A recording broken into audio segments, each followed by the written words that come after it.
Great. Okay. Welcome everybody to the Antonio Talks Talk Show.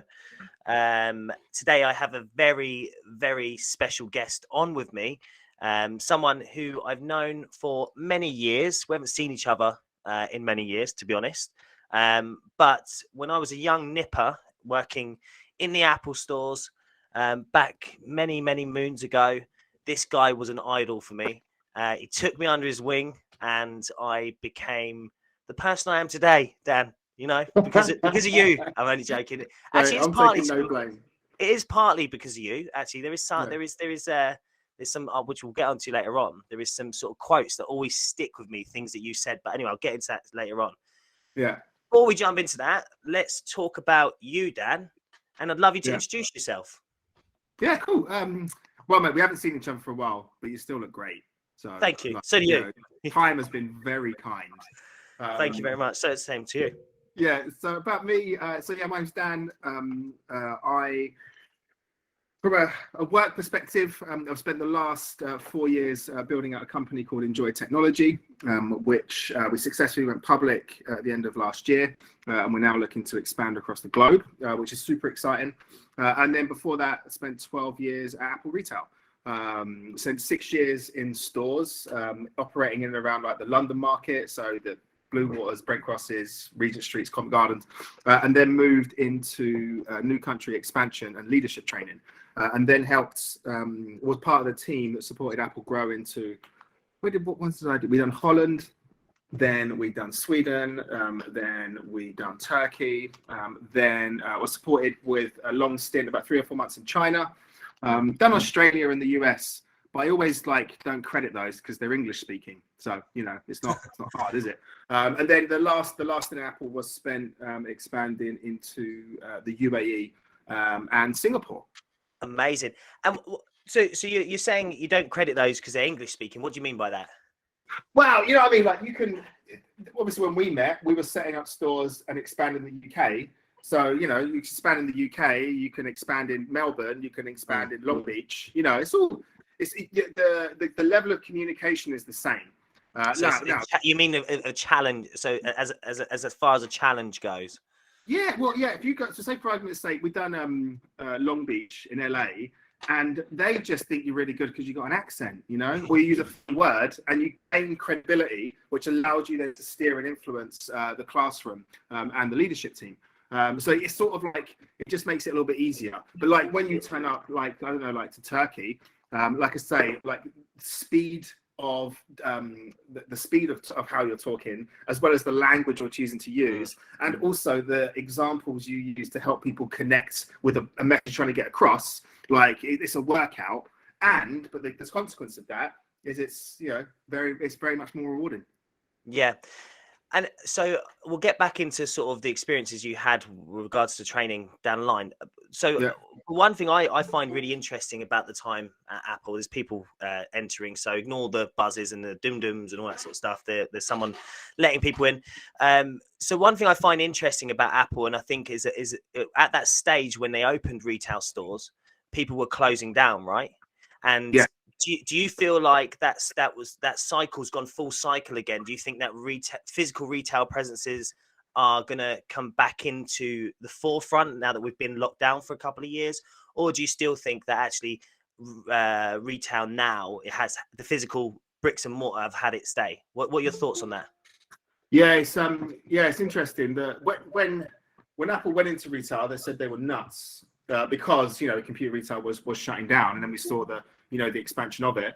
But obviously, retail was on its knees before the pandemic hit. Like, all the pandemic done was just accelerate the unfortunate demise of some of the retail stores. And obviously the reason is because convenience is king. And obviously the internet, which is a wonderful thing, just in case it's listening, takes away the ability to have to go in and speak to someone. Like if someone recommends a product to you, you don't think, oh, cool, my next day off, I'm going to go into Westfield and ask about it. Like, you instantly go on the internet. It's like, it's like if someone recommends a restaurant. Like, my brother recommended a restaurant to me, and I looked up and I was like, the reviews are bad, so you've got bad taste, so I'm not going. Like, the internet overrules actually physical experiences. And you get the convenience of it. But the problem you've got with that is people are having retail experiences and they're going with an idea of what product they need, but they're not getting like someone who knows what they're talking about explain what the product does. They're not getting the ability to talk about what are their needs and what product is going to best suit it. They just go off again, like the reviews on the internet and then buy, which leads to incorrect products being bought. It leads to services not being invested in. But to go back to your original question, will brick and mortar come back? God only knows. It's tough. It will definitely, I think there needs to be a hybrid model. So if you think about like the car buying experience, like you still need to physically drive the car to have an opinion that validates everything that you've learned. So I bet that is a high-end luxury item. Yeah, I think you're right. It's a high-end luxury item. So there was a book, I think Steven Pinker wrote in a book around a car sales store that transferred all of its I guess information gathering into like little iPads in the stores and whatnot.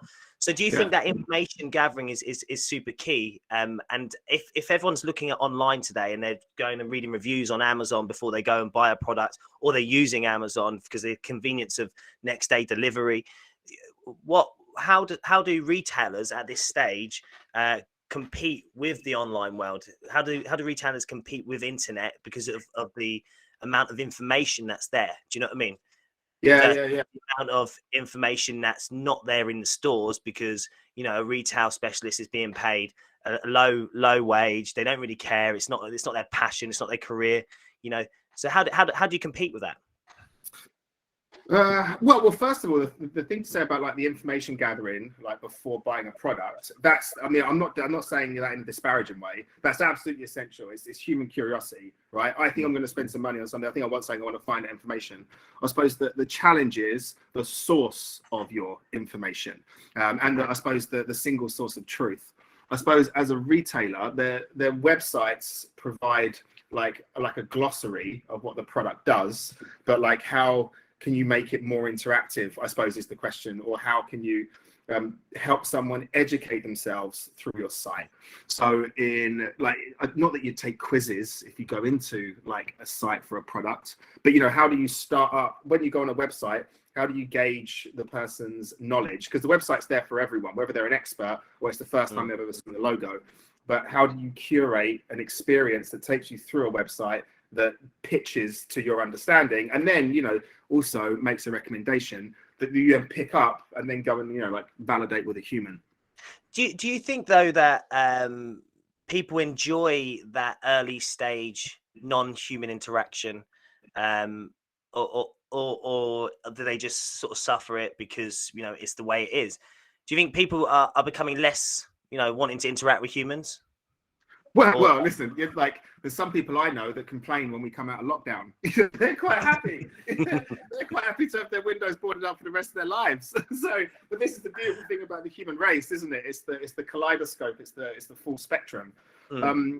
I personally think that there's nothing better than talking to someone that is enthusiastic about the product that you're interested in, that educates you and challenges you on your understanding and how you see, yourself playing it out. And let's say the example I'll use, I was in, and the reason why I used the car before is because I was in Tesla on Saturday. I was just walking past, I went to the butcher's, but then I was walking past Tesla. I was with my 13-year-old son, and he was like, "Can we go in?" And I'm like, "Yeah, of course we can." So like we went in, like, and I explained to the gentleman what I understood about the Model 3, and he told me how I was wrong. But in the best way possible. He's like, well, he helped me understand. Well, he course corrected, and he actually made me quite interested about the concept of, or the prospect of opening a Tesla. I'm not going to at the moment. They're very expensive cars. As far as the electric cars are concerned, like his interaction I had with him turned me into a promoter of Tesla, based off of my understanding before I went in. So for those who don't know what a promoter is, do you mind explaining what a promoter is for the world out there? Yeah. So a promoter is an evangelist. A promoter is someone that says, well, say if I was now I'm a Tesla promoter. If someone says to me I'm in the market for electric car, I think you should go for Tesla. And I think they're great because of these reasons. And again, the information I would spout, or the information I would explain to someone, is what that sales assistant gave me on Saturday. Because what the information he gave me makes me have an interesting conversation, if you think conversations about electric cars are interesting. But I now know that the Model 3 last year was the second highest selling car in the UK, which is incredible to think that Tesla are so new. But the first car was a £20,000 Corsa, and the second was a £43,000 Model 3. Now that fact is like, wow, that's incredible. And then also they talk through their expansion and their charging units, and you can charge a Tesla from 0 to, it sounds like I work for Tesla now, doesn't it? You can charge a Tesla from 0 to 80% in 30 minutes on a supercharger. And I'm like, wow, that charges quicker than my iPhone. And he's like, yeah. It's what was the question again? So what is a promoter? Yes. This is a promoter, guys. Anyone who wants to know what a promoter is, this is exactly what a promoter is. Talks positively about the brand. Exactly. In the same way, a detractor, which is the opposite, will tell you all the reasons why you shouldn't. So if you have a bad experience with a company and that company's name comes up, you're the first person to say, oh my God, don't go near them with a barge pole. Are we, so I've got loads of questions. And this seems to be one of the things, because I've got so many things going through my head right now. But I just want to jump onto the promoter detractor piece. Do you think people are too sensitive though today? What do you mean? Like, do you think if they, for instance, don't get something exactly the way they wanted it, they go and bitch about it online, or speak about it on social? Because before you tell someone down the pub, or you tell someone in your living room over a cup of tea. Now you tell 1,000 people or 5,000 people on social media, right? When you do one post. So. But do you think that people are just a bit more touchy and sensitive, or is it that actually, they deserve the right, they have the right to, be that way and expect a high level of customer experience? There's a few ways where that can go. As I think you struggle to find anyone that rates anything 10 out of 10. Like, things could be a 9.8, but nothing's 10 because we're constantly striving. So I think to impress someone, to get them to be a 9.8, you have to go above and beyond. And again, you have to give them a story that allows them to tell someone they are good because this happened to me.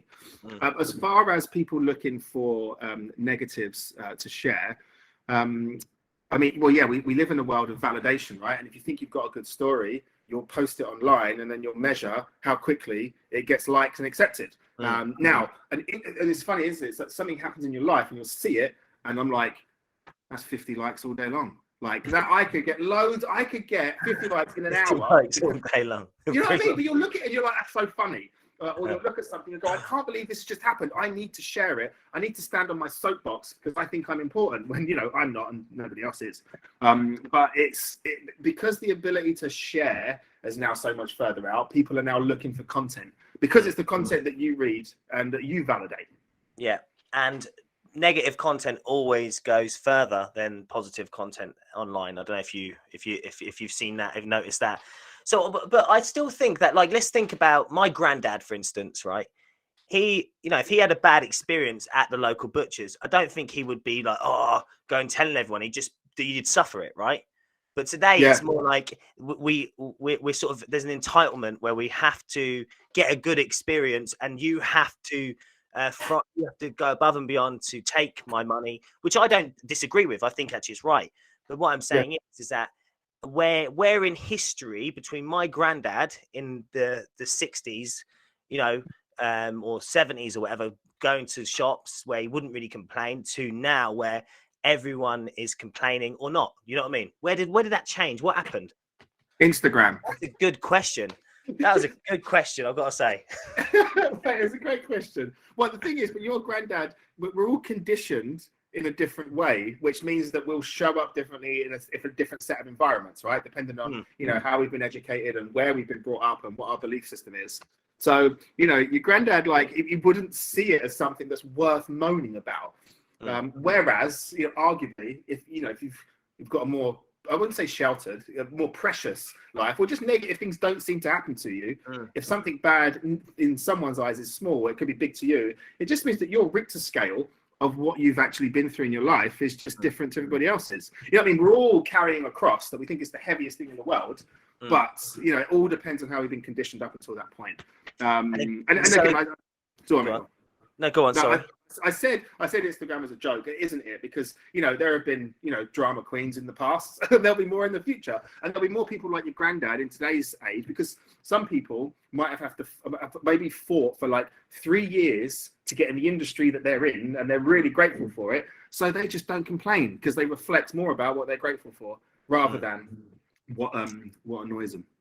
Well, this again, you know, because obviously I'm in the world of work and recruitment and all that sort of stuff, and talking about that.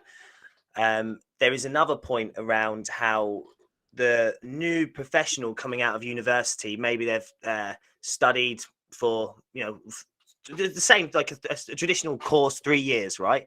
Yeah. They expect a way higher salary today than someone who came out of university 5 years ago, right? So the expectation and the entitlement is rife, right? And I think, of course, we should aim high. You know, let's not. But also, we need to be realistic around. You have no experience commercially. You know, for instance, when at Apple, let's say back in the day, I didn't mind. I loved doing that extracurricular training because I was learning skills, and I would never go to Apple. Hey, pay me more for this training that I'm doing, or, you know, I'm staying later or whatever. I'd never ask them because I used to love it. You know, I used to enjoy it. I was developing. I was advancing. There's a shift here today in sort of like entitlement, expectations, and again, I don't think it's a bad thing, but I do think that there is a bit of a deluded world we're living in, don't you? Or what were your thoughts? Yeah, I suppose if someone does have an opinion that they should be paid more, the first question I would ask them is, "Who told you that?" And how have you come to this rich? What has brought you to this logic? To you thinking that this is logical? You know, like, what is it that you've been fueled? Is it like tutors in your course that have told you things that make you? I remember I'd done a C++ coding course, which essentially, for anyone who doesn't know about coding, in today's modern age, is like sending smoke signals or sending a raven. But it was like the first version. But on day one of our course, I remember the lecturer, he brought a newspaper in. When was this? This is like 1999. And he was like, C++ coder, 60 grand a year. Now, when I was 18 years old in 1999, 60 grand a year, you were like, pow! But that's what he told me to hook me in. But he'd done that to make me interested in the course. But then it means I left. And I remember going home after the first week and saying to my mum, I'm going to be on 60 grand a year in 12 months after this course. And she fell off her chair laughing. But again, that's because I now believe it because of what somebody's told me. So again, it will come down to where has your information come from. But to go off on a bit of a tangent on the degrees, the thing about degrees, and obviously what we're learning in society about bias, is that there has been up until this point, if you don't have a degree, we won't talk to you. You cannot apply for this job unless you've got this bit of paper.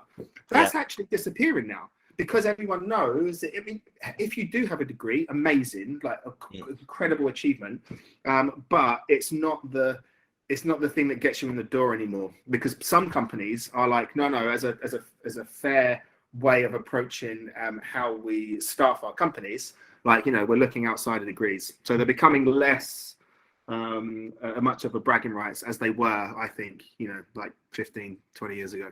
What are universities going to do if they don't have as many people coming to pay the big loans or the big fees? What are they going to do? Because I think you're right.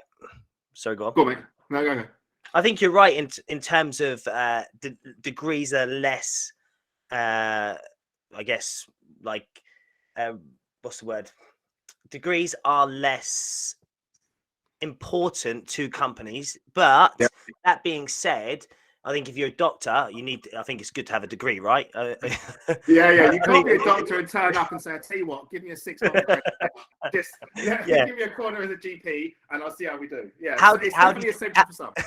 How did you learn to become a doctor? On udemy.com. I used my wife as a guinea pig. So yeah, so I think degrees are becoming less important, particularly in like the world of practical skills and whatnot. But I do think they're important in other ways. Yeah. So this shift of I guess how we see staff, how staffs or how employees see us and their careers and whatnot. I think that's also got a lot to do with customer experience shift and expectation shift, because we have sofas longer than we have jobs. In today, right? So the average person will stay in the job for 2 to 4 years today, and that they'll move on to another piece. They won't stay. Then they're not gone are the days of people staying at a company for the rest of their life and then retiring, getting a nice gold watch. So we have sofas longer than we have jobs, but we still go to IKEA, right? And we sit on sofas and we imagine that sofa in our living room. Yeah, we imagine this would be nice, but you won't get it because you're like, well, I've still got to get 5 good years out of my sofa that I'm still paying it off on finance or whatever. Yeah. Similar with jobs, right? People are constantly looking at opportunity. So if we're on LinkedIn or they're constantly entertaining the possibility of them being in a new job. Yeah. So I think consumer behavior has really, really fed into the job market and how people see their jobs. And if you look at how employers today are enticing candidates to come over, where not just in a monetary sense, but also in free food and bean bags, in the office, that type of thing. It's become this sort of sales and employer branding has become selling to candidates. So the consumer behavior shifted, and I think that through this shift, we are going to see either my opinion, the demise of a retail outlet, or I think that actually it's going to come back. I think that maybe people will want to go and visit the stores as long as the experience is great. So what defines a good customer experience, Dan? Well, to go back to the thing I said earlier on, if you can go and have an experience that makes you want to tell a story straight after, and like to that piece about sitting on a sofa in IKEA, envisaging ownership, like making someone think, how does this fit into my life? How does it make my life either better or elevate it? And again, how do I look to go and tell someone about it? But if you look at Microsoft, they had oh god, it's always scary, it's always silly saying exact numbers. I think they had around 90 stores worldwide. But during the pandemic, they chose to close all the stores and found employment for all the other companies, as they should, because I think they've got like $3 trillion in the bank. But now they've got 3 experience centers. So one in Sydney, New York, and London. So but they can do that because they have the benefit of the revenue and the market cap to back it up. But what they're doing is they've got 3 floors that showcase all of their products that allow you to imagine the experience, and then you buy it and it gets delivered online. So people expanding to 80 locations across the UK, those days are gone. I don't believe it would happen anytime soon. So what do you this is, if physical presences are closing down left, right, and centre on the high street, what do you think they'll do with this property? Do you think they'll just turn it into like housing or shelters for homeless people? Well, this is how WeWork started, right? Because they were all buying office spaces that other people just couldn't afford to lease anymore, and they were going cheap. So they found a way to repurpose. But now we're in an environment where you used to work from home 1 day a week. Now you go in the office 1 day a week. So good luck, WeWork. Exactly. But they were struggling already. I think there's a massive bubble. They just kept gobbling up property, right? And this was this was like 2-3 years ago, and then there was an article around this bubble was going to burst. That was obviously pre-pandemic. People didn't know it was going to happen. So what do you think about virtual reality with retail then? Because that's when you're discussing imagining the experience, could you imagine yourself, Dan, putting on a VR set and then let's say pretend you're back in the day as a sales specialist or whatever it may be. Could you imagine yourself, having that interaction in the metaverse? Well, I suppose how does it link into the product demo? But listen, if you'd have said, that 30 years ago that we were going to be FaceTiming all around the world, seamlessly between wireless devices, you'd have said you needed your head checked. Yeah. You know, so like it's not crazy to think that it could be a virtual world, but I suppose it's just how does that come to life, and then what's the quality of the interaction? Like, how does that elevate on, you know, what it is you're already surrounded by? Have you used any VR sets at the moment yet? The only ones I've done shamelessly is, you know, like the roller coaster demo that come out. I don't know. That must be like 10 years old. So my knowledge, I won't be going into the VR world anytime soon. So I got a Oculus Rift a couple of weeks ago. One of our developers is working on something we're calling MetaView. So basically interviewing in the metaverse, right? And anyway, I'd never used a Oculus Quest before, or whatever, Meta Quest, whatever you call it. But the experience is absolutely phenomenal. Like it's crazy. It is. I'd recommend it because you do feel, although you're looking at a cartoon version of someone, you know, you do feel like you're in a different environment, which is absolutely amazing. Although, and I'll tell you what, then, Antonio, ask me the question again. If it's going to be a VR future, do you think there's a VR future? Absolutely. Well, I think have a look at it. I mean, it's no, mate. I mean, I'm already in with your demonstration, but then again, people's opinions. But this comes back to the being a promoter and making recommendations. Because I hold you in high credibility. Because you've now said that, I now need to think. Well, I now need an opinion. Like, if you get one, Dan, I've got mine here, wherever it is. If you get one, it's only 300, right? Obviously, 300 quid is a lot for some people, but it's only 300 quid. But if you get one, what we'll do is we'll go to the a pub and sit in there, and we don't even need to meet up, Dan. Do you know what I mean? I could look at a cartoon version of you. Do you know what I mean? For the record, are you asking me out on a date in a virtual reality world? Is that what metaverse, please? Is that okay? Well, but that'll be my first meta date. So yes, I am all in.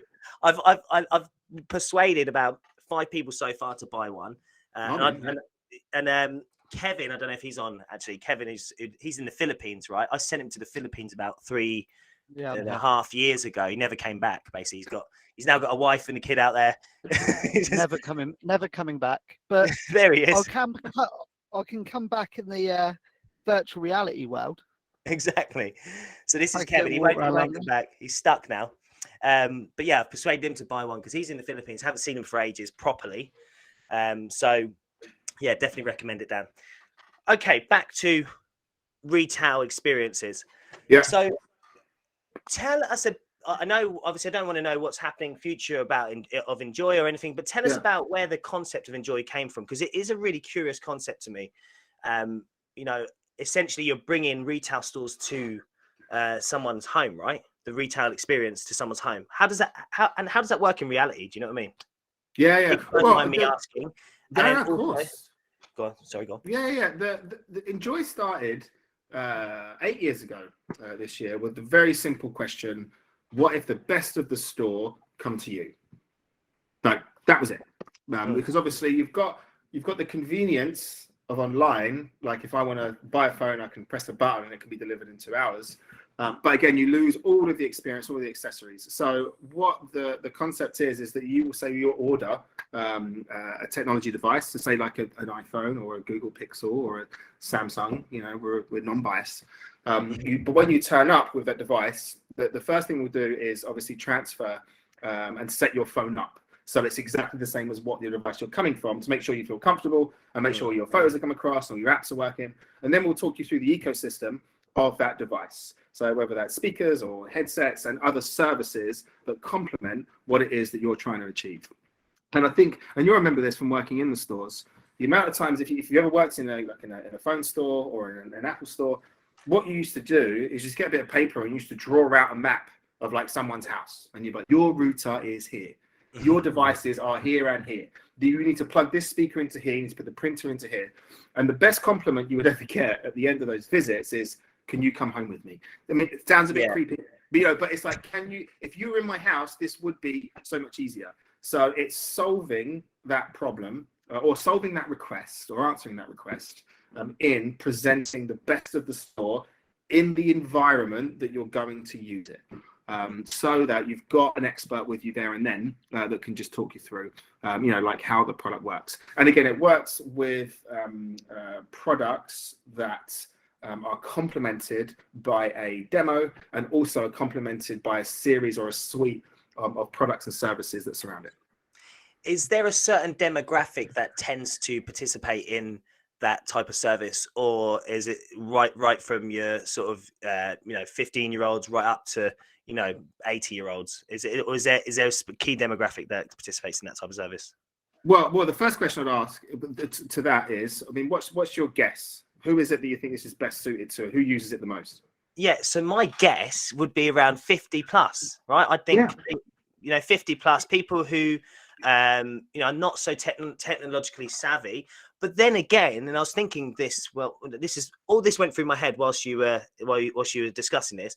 Yeah. Then again, I think I look at my missus and her I guess understanding of technology is literally nothing. It's almost as if she's cursed by tech. Anything that could go wrong with tech goes wrong for her, right? I never have any problems with technology, really, because I don't know why, but anything that could go wrong, and she's testament to this, right? Sophia's testament to this. So her, so I think that actually that service would be good for her. But that's why I was asking the question: is there a key demographic?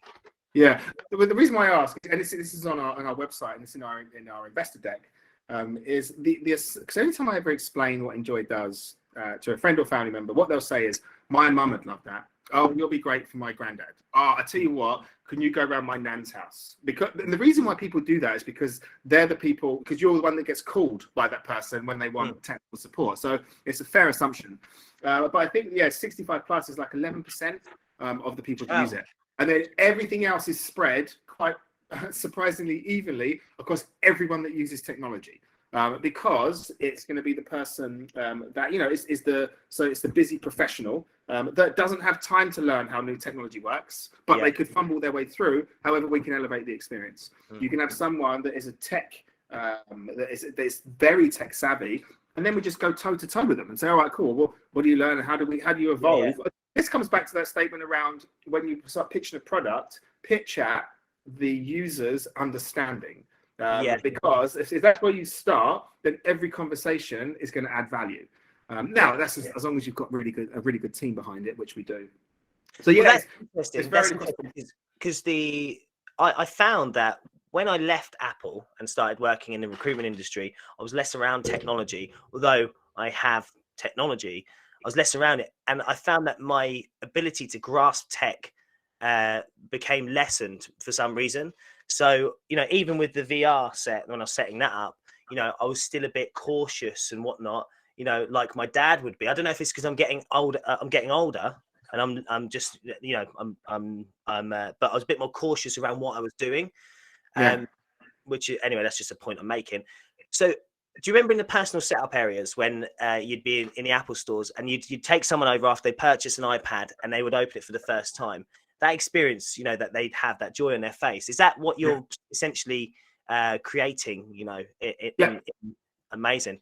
And how does that impact? I guess someone promoting the brand. Does it have a significant impact on them promoting that brand? Yeah, well, we've got a lifetime score of 88% for Net Promoter, which is like industry leading. I think that in the telco world, it's around 30. So it's between 25 and 30. We're about triple of the average of the telco world for a lifetime score. Because the thing is, as well, what's with Enjoy, like they know the device is coming, but if they haven't had the experience before, there's no barometer.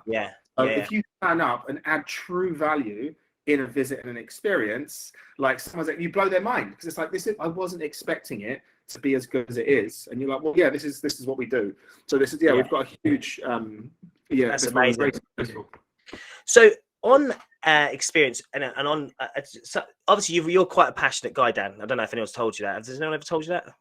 Never. No. So you're quite passionate, and that's one thing that struck out to me when I first met you. And I was sort of mentoring on the tables in the Apple training rooms or whatever, in the hotel rooms.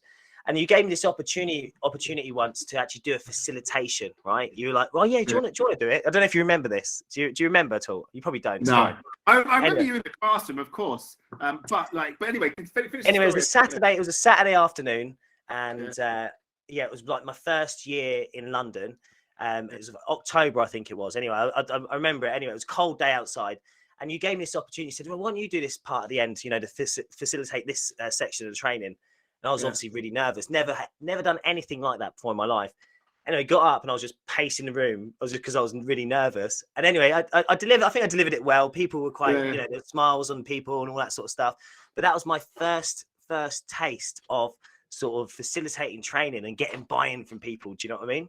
And one of the things you said to me, we're going down the tube afterwards, and we were going down the escalator at Holborn. You said, you know, he said the passion that you have, you can't buy that. He's like, that's something that you cannot buy. And that really stuck with me, you know. And I use that token on a lot of my staff as well, you know, whenever I find somebody's really passionate. So how important do you think passion is to not only, you know, creating really great experiences for people, but also in life in general? Well, first of all, to go back to that, now you mentioned it, I think I do remember you doing that. You were like jogging, weren't you, around the room? Jogging. And I was like, is he warming up for a marathon or something? What is he doing? Running around.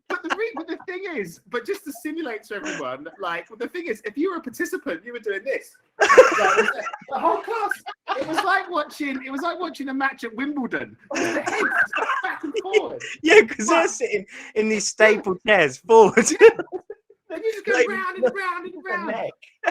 Mental. But like I backed it up with, you can do stuff like that if you've got passion and you know, and a personality to back it up. So go back to the passion piece. No passion, no point. Like, you know, why do anything that you're not passionate about? Yeah. What a waste of time. You know, like, you have to, and this is one of the things I say to Freddie. So I've got a 12-year-old son, and he's obsessed with house alarms. So in his bedroom, he's got like 5 bell boxes, 6 keypads. He's got a soldering iron. He's got loads of cable in. And he's like, "Dad, I know it's weird though, isn't it?" And he said, being obsessed with alarms. And obviously, being the good dad, I say, yeah, super weird. But weird isn't bad. Like I said, like, what it is, you're passionate about something. And if I engage in a conversation with him, his entire face lights up, right? And when you're talking to someone, it actually doesn't matter what they're talking about. If they're passionate about it, there's an energy that comes off of it that like fills you up, that you can feel it. It's the same way when someone's talking about something that they're not into. I mean, it sucks the life out of you. And, you know, like, so the passion is the driving force behind life. And I think, you know, if you find someone that's passionate, it's not hard to see who's passionate about their job by the way they choose to show up. In the same way, you can still see people that are on the brink based off of their level of dissatisfaction or lack of passion. Yeah, and I think also that you go further if you are passionate, and you climb the ladder, if there is a ladder or whatever, faster in any organisation. You know, even after I left my first stint in recruitment, I went into work for Accenture for a couple of years, and I was leading internal hiring for digital analytics or whatever. Anyway, that's beside the point. But what I managed to do was I would put ideas forward, because I never sort of want to go into a place and then just do the job. I want to make an impact, right? And that obviously passion and energy came through. So I was able to go and travel to Ireland, lead training, but it was the facilitation that you had taught me, and that actually stays with me. And, you know, that was a life skill. I don't think you understand, Dan, the impact that had on my life. Do you know what I mean? So I think actually, so that, first of all, it's a massive thank you. And second of all, it's I feel like that lesson, you know, really taught me that if you're just passionate about something and you demonstrate that passion, credible passion as well, you know, there's a lot of people who can be passionate about things that they're not really passionate about. I think you need to be credible. You can go really far. So thank you, Dan. Well, this is showing that obviously it's very kind. It's quite humbling to hear. But I spent 6 years as a leadership trainer, and what I learned when I started off my career as a leadership trainer, I thought, because I went on these courses, that I was teaching people how to lead. What a load of codswallop. You know what I mean? Because you can't teach someone how to influence a group of people. You can't teach someone how to inspire. But the one thing I did learn is that because the thing is, you were a good facilitator, you are an inspirational leader, you are an influencer. It was already in you. I done nothing apart from just give you a platform. So there you go. Like I said, you shine the spotlight for other people to stand in it, and then they go. And the thing is as well, in the early parts of your career, the people that give you those chances, you credit with, oh, you helped me be what I am today. And I always say to them in the nicest possible way, I had nothing to do with it. Like you showed up and you took your chance and you excel, because you give chances to loads of people, and not everyone goes on and takes something from it and then builds from it. They go to something else and get something from that. But mate, just to be clear, I had nothing to do with your rise to success. I know, but again, the way you credit it. Differ. We could just jostle here, Dan, but I beg to differ. So actually, and obviously, that being said, obviously you have a 13-year-old son, right? Yeah. What's your parenting style? Because I can imagine that you're quite a real fun dad to be around. Do you know what I mean? Well, or are you a strict dad, or is that your Jekyll and Hyde? You're passionate and you're really fun here, but parenting you need to be a bit more strict. What's that? Well, I suppose the thing to know for anyone that is a parent will know, anyone that's gonna be, just as a heads up, like you're doing it all for the first time. And everything you do for the first time is the worst possible version, because you're going purely on instinct. And I remember turning around to Fred at one point, and I said something, and I said a swear word because I was frustrated. And then 2 days later, when he got frustrated, he took the swear word back, and I went mental. I was like, "You cannot say that!" And he just looked me dead in the eye and went, "You did to me 2 days ago." Yeah, I did, didn't I? So, but the thing is with Fred, what I don't do, I don't know. You just want to support and their enthusiasm, but also just educate them for anything that gets them down, or holds them back. Just tell them we'll help them understand it's not important. It's all building blocks. Yeah. So, I'd like to call myself a fun dad, but don't send my son a questionnaire asking him. Well, one thing that I found quite impressive was that he has a limited company, which you explained to me a couple of weeks ago. He has a limited company, so he actually has a company. He faked an invoice and has got a trade account. Because if HMRC are listening, it's all official. Don't worry. Yeah. What would they do actually, HMRC, if it's a child running a business? Do they still have the same laws? Do you still tax them? I hope they would just send him a video clapping, saying, "Well done." Exactly. The world needs entrepreneurial spirit. So bravo, here's a badge. That's what I would hope. Absolutely. Yeah, absolutely. So that's testament to you, right? He's an entrepreneur already at 13 years old, which is absolutely amazing. And so I think you're right though. Parenthood it's trial and error, isn't it? It's just constant trial. It's always the same. So how do you feel? Because I ask people this quite often. How do you feel about your children growing up in today's society? And are you positive about today's society, with regards to the online world, with regards to how everyone's looking at each other's sort of content, and it's all happy content, and it forces you to look at yourself, and there's the whole myriad of feelings that can occur. So what are your thoughts on society? That's one question. And then number two, how do you feel about your son growing up in the world of today? My thoughts on society, listen, life is a constant evolution. Every generation you speak to will say, it wasn't like this in my day. If the human race ever gets to a point where your parents say, this is exactly the same as my day, then we've stopped evolving. So that would be worse than, and the thing about change is that if you haven't gone through it yourself, you're scared because you don't know how to coach someone through it because you've got no relevant experience. Again, you know what it's like, Dad? You're right, I don't. So I haven't gone through this. I suppose you're right. Actually, that's a very interesting point, because we act as parents we've been through your life. We've been around. We've done that, but actually we haven't been through their context of it all. Right? No, our parents didn't go through ours, and they didn't go through theirs. So it's fine. I also, growing up in today's society, I got no problem with that because I can't change it. You know what I mean? It's not unless I want to go and live on an island. And with Freddie, it's an absolutely ridiculous concept. But if you want to do it, it's good for you as long as it makes you happy. But Ken lives on an island. There you go. But the virtual reality dates that we're going to go, I'm going to fix all of that. Yeah. So yeah, I can't change it. All I can do is be a voice to support like any emotional experience he goes through. Right? It's with kids, when something happens, a tendency is to tell them instantly how you can fix it and how it's going to be better. And but the challenge, and this is the same with leadership, is just listen. Like let your kid just run through their emotions. They'll process it quicker than you anyway at this age. And then part of that listening piece is, and then help them see what it is they want to do. And then they can pitch to you your ideas about how they're going to approach a given situation. And then you can coach on that. But yeah, I'm just not overbearing with instant solutions because I've got no point of reference. Yeah, amazing. Right, Dan, I think that's some fantastic advice to any new parents or parents at the moment. So really appreciate that, mate. Right, anyone got any questions out there? There's 32 people on this call.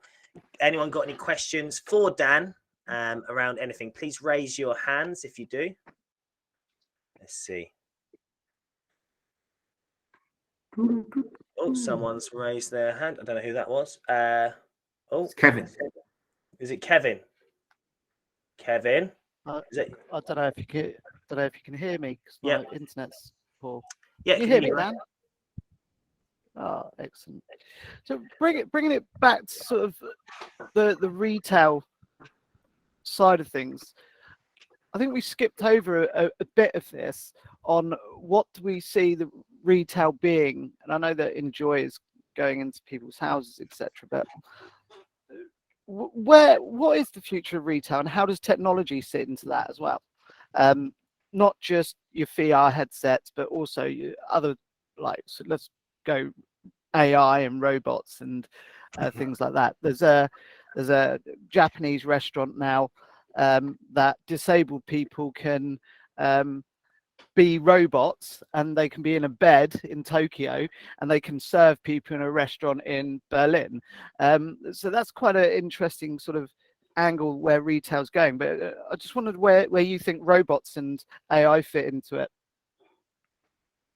No bloody idea, Kevin. The reason why is because I've got nothing to do with robots and AI, so it would be a completely uninformed and ill-educated response. But I suppose then, what I would say with you, because obviously you seem like you've got something on it, like what's your thoughts? I mean, that story about the Japanese, that sounds interesting, but where do you see it going? That's why when I come on these podcasts, I'm asking the general question to other people because I don't know either. But I feel that human beings, they're becoming more lazy, right, and less willing to do actual hard work. And I just find that this retail thing is a lot of empty space, I'm just wondering how technology can fill this space and make it practical and useful and give an ROI to the right people at the right time without the influence of humans. But the thing is, you've got to. It's getting people out of the house as well, right? So if we have the experience at home, I think people have shown that they'll more often than not, stay at home and order the delivery, from a restaurant, the steaks or whatever. Do you know what I mean? So I think and this is just my opinion, but getting people out of their houses is the issue, and they've got to really have a real urge to do it. Do you know what I mean? Like I have the hairdresser come to me now. I have my tattoo artist come to me. I like everything just now comes to me, and I don't generally leave unless I really have to. But it just I just think, what is going to be done with all this empty space, and how can technology help that? But I don't know either. That's why I asked. Yeah, there's a few interesting points there, Kevin, because you're right. Because look at Peloton, right? They've put the gym into your home. Like Uber has made your car a taxi. Airbnb has made your house a hotel, right? So there's so many evolutions that are going on that are fascinating as well. I like that statement as well about the human race being lazy. It instantly made me think of Wall-E. When that's what I was thinking about. Oh my God. Everyone's just sitting still, which essentially is like all of us working from home for the last 2 years. So if anyone wants to create a comedy sketch out of that, please do so, because that's got some legs. But to go back to the space, like I still believe that human interaction or human engagement with an immersive experience has a future. Obviously Oxford, Topshop, the one in Oxford Circus, it was like the biggest fashion retailer in the world, or the biggest fashion site in the world. Yeah, that's been per square over. meterage. Yeah, that's been bought by IKEA. Which is weird. Yeah, I mean, who goes to Oxford Circus tube station to buy a wardrobe? Which is no weird. one. Exactly, Yeah, no one. But what that means is, though, is they've spent like over £500 million on a site that is going to revolve around immersive experience. So that site is all going to be about how do you go to this store, have an experience, and then build out something that later gets delivered. So I still think that, now, with that said, are they going to do that on every high street? Absolutely not. But that doesn't solve the problem how much space we've got. But the immersive experience that demonstrates the product, which makes you envision ownership, is what we'll see evolving. And so that's same with Microsoft, right? Opposite. They don't sell anything. It's all experience. So that's how I can see it evolving. Yeah, absolutely agree. What do you think, Kevin? Yeah, thank you. It's very interesting. Awesome. Well, I don't think we've got any other questions. So, Dan, what an absolute pleasure to have you on today. I really appreciate you taking the time. It was a really good catch up, but let's have a proper catch up in the pub or in the metaverse once you get your metaverse. Yeah. Let's do that. But if you could leave anyone with any parting words of wisdom, Dan, what would it be? You get asked that question a lot. The number one thing is just be yourself and sit around a table where who you are is valued. But know that at every table, your experience won't connect with who's leading it. And if that happens, it's not a bad thing.